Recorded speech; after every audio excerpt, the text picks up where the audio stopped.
Ih, rapaz, que maldade, estão pegando no pé do governo Lula. Pois é, depois que os Estados Unidos e Israel diz que estão investigando todos os países que estão ajudando o Irã a enriquecer urânio, teve um monte de gente que começou a resgatar matérias antigas. Ontem a BBC resgatou uma matéria dizendo que o Brasil, há 15 anos atrás, fechou um acordo para enriquecimento de urânio com o Irã.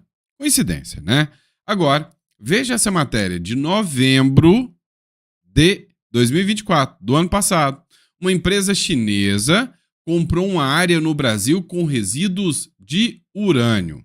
E essa outra matéria da Globo. Uma mineradora que opera em área de resíduo com urânio e que produz estanho no Amazonas é vendida à China por 2 bilhões de reais.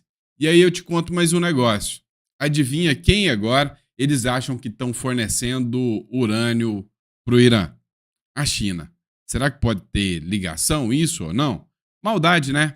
A gente vai falar sobre isso aqui. Hoje é dia 21, sabadão. Esse é o nosso terceiro editorial do dia. Seja muito bem-vindo. Esse é um dos temas que nós vamos conversar sobre o posicionamento do Brasil em relação a Irã e Israel e as matérias que estão sendo veiculadas aí, né, pelos maldosos bolsonaristas.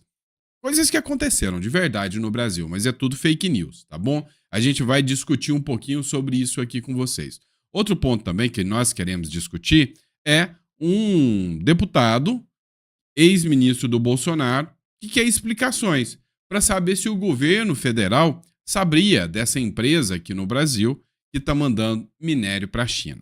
Também vamos falar sobre o que pode acontecer com Moraes no processo ligado a Trump nos Estados Unidos. Pois é, o Jornal Metrópolis fez uma matéria completinha, falando sobre o que pode acontecer com o ministro do Supremo, Alexandre de Moraes, e nós vamos discutir isso aí também.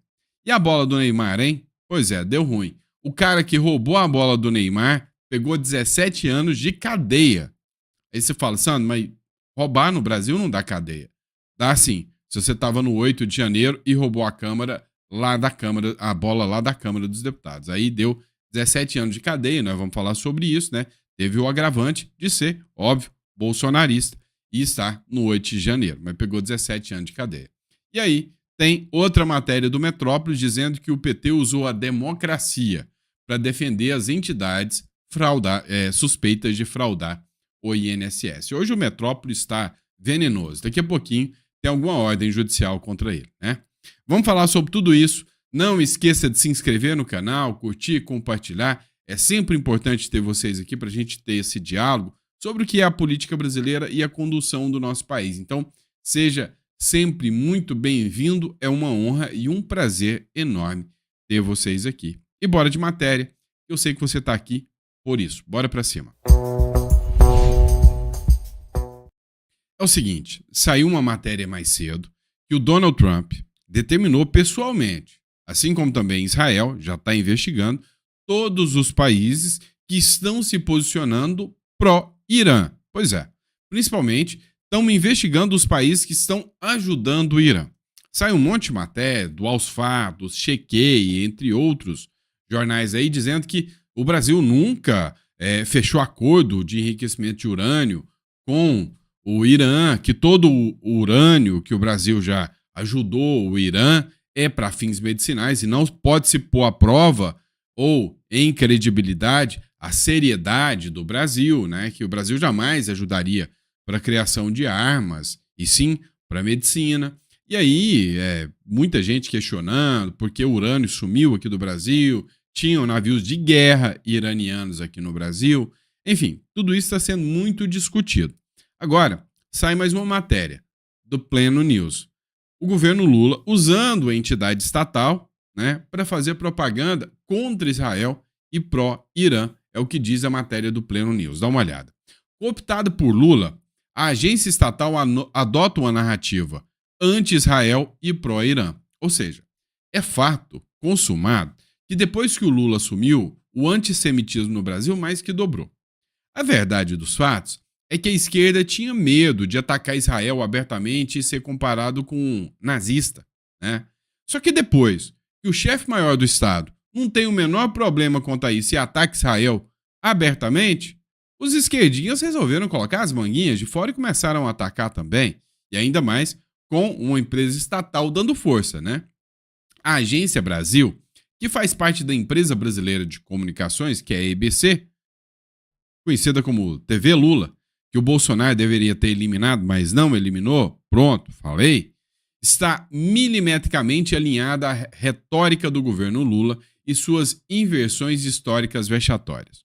Na última quinta-feira, o site publicou uma matéria intitulada, abre aspas, Conheça o programa secreto de Israel, que pode ter 90 bombas atômicas, e declarou guerra aos fatos. Ou seja, eles podem usar empresas estatais para divulgar fake news das pesadas, né? Fake news das pesadas. Ou seja, eles podem falar que Israel pode ter 90 bombas atômicas. Eles se baseiam em artigos sem credibilidade nenhuma. Olha, a própria ONU soltou uma nota dizendo que o Irã não está cumprindo as normas e as metas do acordo nuclear. Agora, você já imaginou o Irã, que põe fogo em bandeira dos Estados Unidos e que os deputados cantam morte a Israel durante as sessões do plenário com uma bomba atômica? Vamos fazer nada com Israel, não. Acredita, tá bom? Matéria do Metrópolis agora. Empresa chinesa compra área no Brasil com resíduo de urânio. Olha só, a gente nem dava muito moral pro tal do urânio, né? Foi só estourar essa guerra agora e a gente descobriu que o urânio dá para o Irã fazer bomba atômica. E de que sumiram ampolas de urânio do Brasil. A gente começa a antenar algumas coisas, mas é tudo fake news, tá? A empresa chinesa China Non-Ferrous Trade comprou a reserva de urânio de Pitinga, no estado do Amazonas, isso em 2024. A empresa chinesa, China Non-Ferrous Trade, comprou nesta terça-feira, dia 26/11/2024, novembro do ano passado, uma mina de estanho no Amazonas, por cerca de 2 bilhões de reais. Inicialmente foi divulgado e publicado nessa postagem que a área teria a maior reserva de urânio do Brasil. Olha só. Mas essa informação não foi corrigida. O local, na verdade, tem resíduos de urânio, mas os chineses não têm autorização para minerar o elemento, que é radioativo. A reserva de Pitinga é reconhecida pela riqueza de minerais estratégicos. A CNT é uma subsidiária da China Non-Ferrous Metal Mining Group, que pertence ao governo chinês. Aí quando você fala, né, um pedaço da China, o Brasil está vendendo um pedaço para a China, né, aí tem razão das críticas, né? Mineradora que opera em área com resíduo de urânio e produz estanho no Amazonas é vendida à China por 2 bilhões de reais, né? Mina de Pitinga fica localizada a 300 quilômetros de Manaus. A empresa explora cassiterita, nióbio e tântalo. A transação foi intermediada pelo grupo minerador Minsu, da empresa estatal chinesa. Pois é, a grande questão agora é o Mário Frias, que é deputado federal e ex-ministro do governo Bolsonaro, quer saber se realmente o governo Lula tinha conhecimento dessa transação, se teve algum apoio do governo, se teve alguma negociação com base, né, com regras do governo, se teve algum auxílio. Ex-ministro Bolsonaro cobra defesa por venda de urânio à China. O ex-ministro do governo Bolsonaro, o deputado federal Mário Frias, solicitou esclarecimento aos Ministérios da Defesa sobre 2 companhias pertencentes ao governo da República Popular da China, que compraram, no estado do Amazonas, a maior reserva de urânio do Brasil. No requerimento, Frias questiona se a pasta foi consultada ou participou de alguma forma do processo de aprovação da transação da mineradora para uma estatal chinesa e pede informações sobre eventuais análises de riscos e medidas de monitoramento. Se o governo está monitorando, se tem algum risco, alguma análise de risco, algum EIA-RIMA foi realizado, né? O parlamentar sustenta que a presença estrangeira em áreas estratégicas pode representar ameaça à segurança e à geopolítica nacional, especialmente considerando os potenciais riscos de influência estrangeira e instabilidade geopolítica. O deputado cita especificamente a estatal China Non-Ferrous Trade, que, segundo ele, tem um histórico de negócios com o Irã, país classificado pelos Estados Unidos como patrocinador estatal de terrorismo. Frias alerta para as consequências das supostas transações nas relações do Brasil com outros países aliados, como os Estados Unidos. O deputado escreve ainda que a suposta transação compromete gravemente a soberania nacional, ferindo princípios fundamentais da Constituição. Pois é. Cara, assim, eu fico observando, porque é o Lula, né? É o Lula o presidente do Brasil. É ruim te lembrar isso, né? Mas é o Lula o presidente do Brasil. Você acha que os Estados Unidos, Israel não tá de olho? Você acha que se não teve transação nesse sentido, o Brasil não vai ser penalizado e não vai ser punido? Você acha que vai ficar escondido, né? Realmente, se houver um serviço de inteligência do Mossad lá, você acha que o urânio, né, não dá para você saber ou não, esse urânio, a qualidade desse urânio é da região tal, amazônica, do Brasil ali, chegou em tal lugar, vamos fiscalizar como que chegou, vamos fazer um trabalho de inteligência. Meu amigo, não é brincadeira não, tá? Então, assim, o Brasil pode estar em maus lençóis se o Lula sabia, né, ou se alguma coisa errada aconteceu aqui, ajudando o Irã em detrimento a Israel, né? Assim, acho que pode dar dor de cabeça para o Brasil. Vamos lá, pessoal. Outro ponto que a gente precisa discutir também é essa matéria do Metrópolis. Nós vamos fazer uma análise, ela foi bem completinha aqui. Olha só, o que pode acontecer com Moraes em processo ligado a Trump nos Estados Unidos? Pois é, vamos entender o seguinte, o primeiro passo que você precisa entender é que este processo é o segundo processo que a Trump Media move contra o ministro Alexandre de Moraes.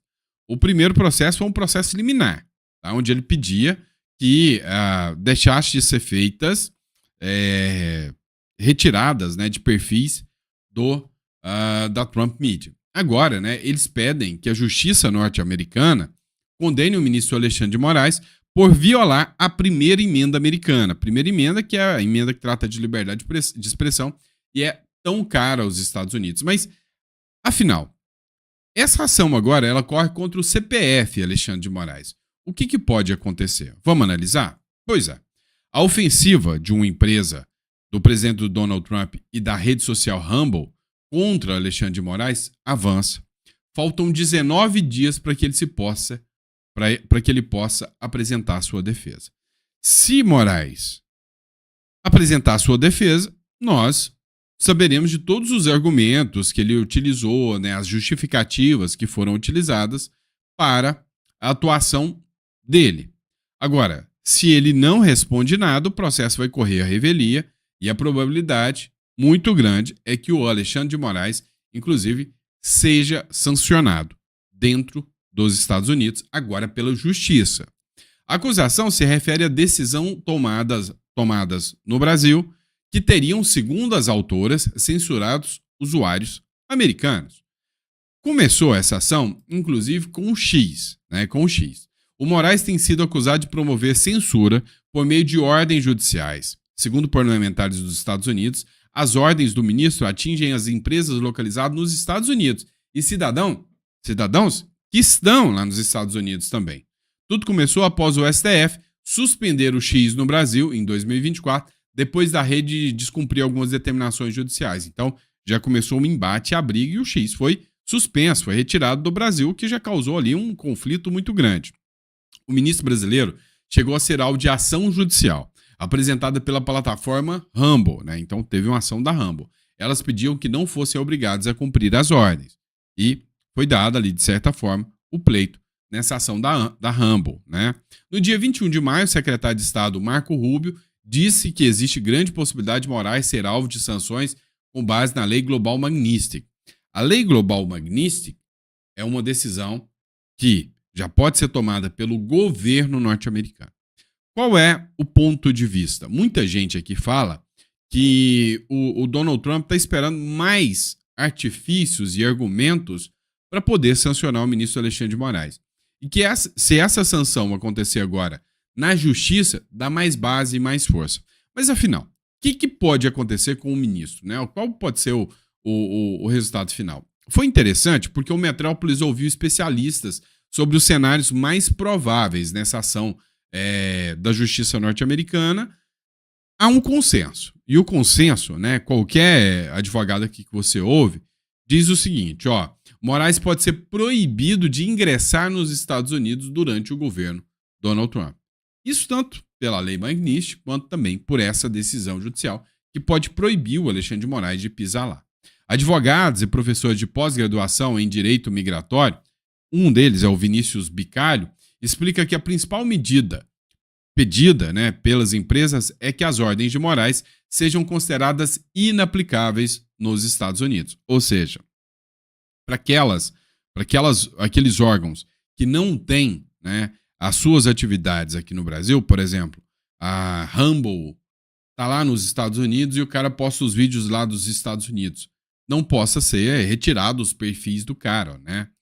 The injunction. O que é o injunction? Elas solicitam ainda uma injunction, medida judicial que impediria permanentemente Moraes, bem como qualquer outras autoridades brasileiras, e aqui já atinge outras autoridades brasileiras, impõem obrigações a empresas americanas relacionadas à moderação de conteúdo político. Ou seja, qualquer autoridade judiciária brasileira que colocar moderação de conteúdo político às plataformas estaria violando, né, ordem judicial norte-americana. A referência ainda da aplicação da lei Magnitsky, mesmo na ação judicial. O advogado destaca que se a Justiça dos Estados Unidos entender que houve violação de direitos nos termos alegados pelas empresas, existe o risco de Moraes ser impedido de entrar no território norte-americano por decisão do Departamento de Estado, além de outras sanções. Para o diplomata e professor de Direito Internacional Paulo Henrique Gonçalves Portela, o cenário exige cautela por se tratar de um tema sensível, envolvendo liberdade de expressão, como alegam as empresas americanas. O Portela ressalta que, segundo tratados internacionais, como o Pacto dos Direitos Civis e Políticos da Organização das Nações Unidas e o Pacto de San José da Costa Rica, né, Tratado de Direitos Humanos, a liberdade de expressão inclui tanto o direito de manifestar ideias quanto de ter acesso à informação. Então ele fala, né, que o ministro Alexandre de Moraes está limitando as ideias e o acesso à informação. Por outro lado, a liberdade de expressão não é ilimitada, podendo ser restringida em casos como a proteção da honra, da intimidade das pessoas e a proibição de apologia ao crime e do discurso de ódio. Agora resta saber o que é discurso de ódio, né? Porque o PT pode fazer e falar o que quer e nunca é discurso de ódio. Já alguém de direita, qualquer coisinha que fala, tá destilando ódio por aí. Vamos lá, vamos resumir isso aqui. O que pode acontecer? Alexandre de Moraes só vai ser proibido de entrar nos Estados Unidos? Não. Essa decisão é uma decisão do departamento norte-americano, tá? Do governo. Com base na lei Magnitsky, ele pode ser proibido de entrar, pode ter sanções econômicas, sim. Com base na decisão judicial, ele pode ter uma reprimenda e uma proibição de que novas ordens atinjam as empresas norte-americanas. E o descumprimento dessas novas ordens, aí sim, podem inclusive levar a um pedido de prisão contra o ministro do Supremo Alexandre de Moraes, que pode ser aplicado, sim, se houver descumprimento de ordens judiciais. Pois é, o que vai acontecer? Ao certo, não sabemos, né? Mas estamos acompanhando aqui para te trazer todas as informações, tá? Vamos lá, pessoal. Tá vendo essa bola aqui, ó? Ao Museu da Câmara. Um abraço aos amigos. Neymar. Pois é. Essa bola aqui estava lá dentro da Câmara dos Deputados e foi levada por um cara que estava, né, ladrão. Se roubou coisa pública ou privada, roubou, é ladrão. Ponto assim, né? Mas Moraes votou por condenar a 17 anos de prisão homem que furtou bola no 8 de janeiro. E se ele falasse que era só para tomar uma cervejinha? Quem sabe não levasse uma condenação tão grande assim, né? O ministro Alexandre de Moraes, do Supremo Tribunal Federal, votou nessa sexta-feira pela condenação do Nelson Ribeiro a 17 anos de prisão por participação no 8 de janeiro de 2023 de Brasília. Pois é, eu falei que o cara que rouba bola, eu não chamei o Nelson, não. Falei que o cara que rouba bola é ladrão. Eu vou ser processado também, igual o caso do Lula? Não sei, né? Entre os crimes atribuídos ao réu está o furto de uma bola de futebol autografada por Neymar, pertencente ao acervo do Museu da Câmara dos Deputados desde 2012, e foi um presente do Santos Futebol Clube. O objeto ficou apenas 20 dias em posse de Nelson antes de ser devolvida por ele mesmo. Ele mesmo foi lá e devolveu. Pelo menos teve uma boa atitude. Nelson Fonseca Júnior foi acusado pela Procuradoria-Geral da República de invadir o Congresso Nacional, participar da depredação da sede dos três poderes e subtrair a peça esportiva de valor simbólico. Em 28 de janeiro de 2023, o réu se apresentou à Polícia Federal em Sorocaba e devolveu o objeto, alegando que o pegou para protegê-lo e devolvê-lo posteriormente.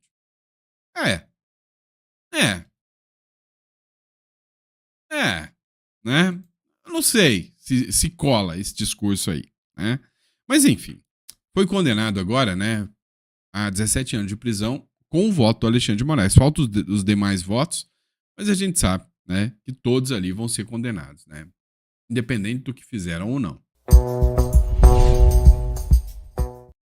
Vamos lá, mas olha esse aqui, que gracinha. O discurso pela democracia.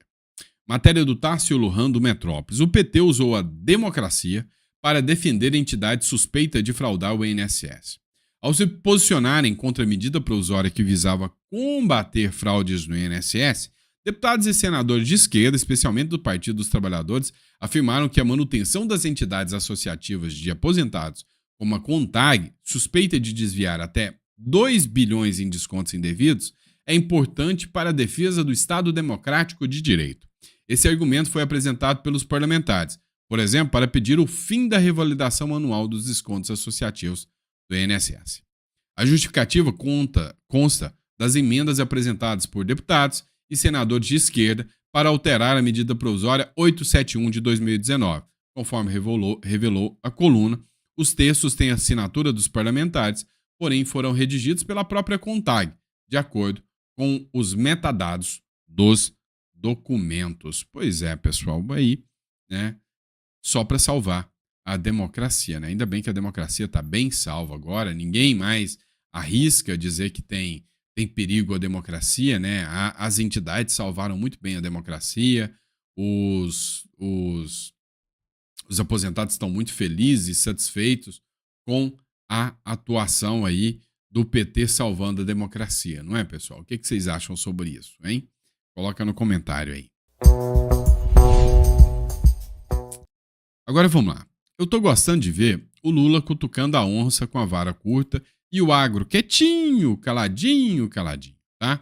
O Pedro Lupion acabou de fazer uma denúncia aqui de que a situação tá cada vez mais preocupante para o agro brasileiro. Acompanhe esse vídeo onde ele fala que agora até o seguro rural, que é uma importante medida para garantir a produção, né, brasileira, está sendo retirado pelo governo Lula. Olha isso aí. Pessoal, a situação é cada dia mais preocupante, né? A gente está aí às vésperas do anúncio de um plano safra. Nós estimamos que vamos precisar de pelo menos uns 25 bilhões de reais para a equalização de juros, para as operações financeiras, né? A possibilidade de acessar crédito mais barato aos nossos produtores, sem contar pelo menos 3 bilhões de seguro rural. Ao mesmo tempo em que há uma tentativa de taxação de IOF que encareceria o setor, desistem disso, fazem uma tributação maior das LCAs, que representa aí quase 43% de todo o financiamento da safra brasileira. Nós já estamos lutando contra isso, enfrentando isso, e agora vem mais uma notícia.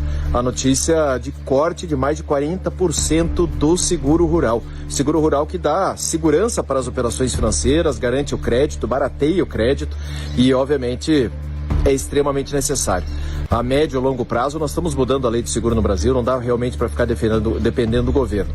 Se eu não me engano, os últimos números que nós temos é que de 2015 a 2025 não foi efetivado nem 10 bilhões de reais, algo em torno de 7 a 8 bilhões de reais em seguro agrícola no Brasil. Aí, para nossa surpresa, a menos de 10 dias do lançamento do novo plano safra, vem esse corte. Ainda estamos tentando entender o porquê, entender quais são as razões, mas realmente é mais um duro golpe no nosso setor.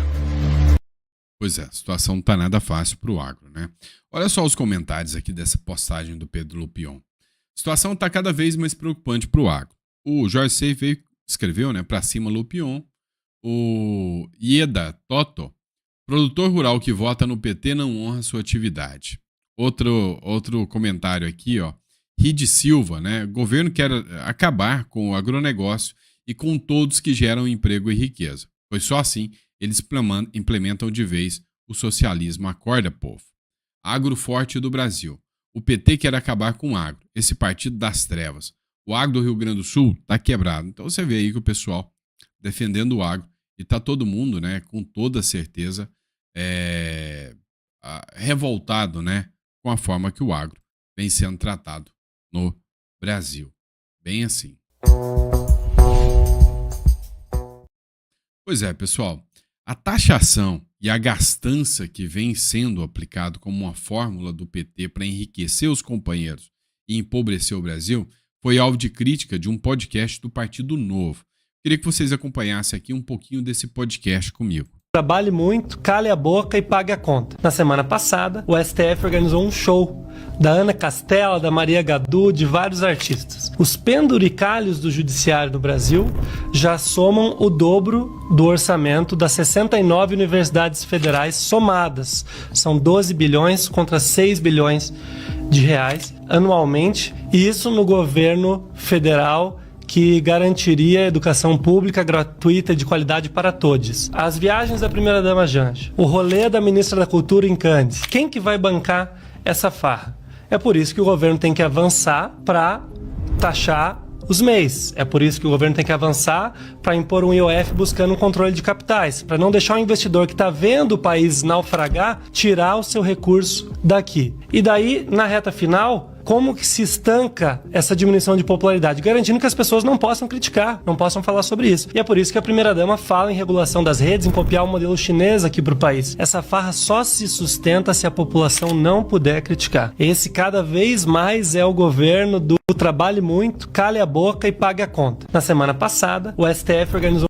Vamos lá, pessoal. Acho perfeito, né? Essa definição.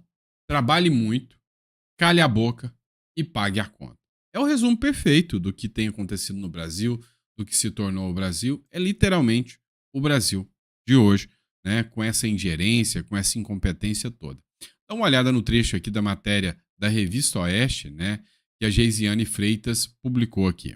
Na verdade, todo esse processo, ele tem o objetivo final de condenar, principalmente o ex-presidente Jair Bolsonaro, que representa um outro lado do espectro político, não é? E que estava levando o Brasil para um outro caminho, né? Que nós sonhamos tanto, um caminho sem corrupção, um caminho com uma gestão econômica mais eficiente, um caminho que valoriza a cultura ocidental, os valores ocidentais, né, da honestidade, da família, da propriedade privada. Então, uma série de coisas que não agradou ao sistema. E toda essa parafernália, todo esse circo é com esta única finalidade de tirar de 2026 um determinado grupo político que hoje é representado em especial pelo ex-presidente Jair Bolsonaro. Então, quando você tem todas essas pessoas condenadas, em que pese elas possam ter cometido vandalismo, o normal seriam essas condutas serem individualizadas e punir as pessoas pelo que elas efetivamente fizeram. Mas bastava você estar dentro do prédio para ser condenado a 17, 14 anos de prisão. Aqui eu vou até dar uma correção. Teve um monte de gente que não estava dentro dos prédios e acabou sendo condenado. Não teve a individualização da conduta, não procurou saber o dolo, a vontade, o conhecimento. Ah, mas era um golpe de Estado. Tá, e quem acreditava que estava indo só numa manifestação? E o dolo? Jogaram o dolo no ralo? Então, como essas pessoas foram condenadas, hoje precisa-se condenar uma liderança, porque se todo mundo já foi condenado por tentativa de golpe, abolição violenta do Estado Democrático de Direito, ninguém faz isso sem uma liderança. Então, até para concretizar essas condenações, você precisa de condenar uma liderança. Na verdade, eles criaram uma modalidade, né, do golpe culposo, né? Se você quer se manifestar e alguém fala que isso é golpe, você vai ser condenado pelo golpe culposo. Só pode, né? Porque, assim, o que teve de gente que não tinha nada a ver... Vou dar um exemplo. Clezão. Curioso, né? foi preso e morreu dentro da cadeia. Esse cara, não existia uma troca de mensagens do celular dele dizendo que ele estava participando ali, tramando. Não existe uma. Quem acredita nesse discursinho mequetrefe de golpe está sendo enganado demais ou é muito mal intencionado. Essa é a verdade. Tá? Quantas pessoas jamais imaginavam o que estava acontecendo? Falaram, não, estão manifestando, vou manifestar também. E aí, pau, 17 anos de cadeia. Né? Não vou olhar o que esse cara fez, o que o cara queria, o que ele pensa, não. Nesse caso aqui é um verdadeiro tribunal de exceção. É isso que aconteceu na República das Bananas, infelizmente. Infelizmente. Tá bom? Obrigado, pessoal. Grande abraço, né? Encerrando agora o nosso chá da tarde e daqui a pouquinho, às 7 horas, eu tô de volta com o último editorial para bater um papo com vocês.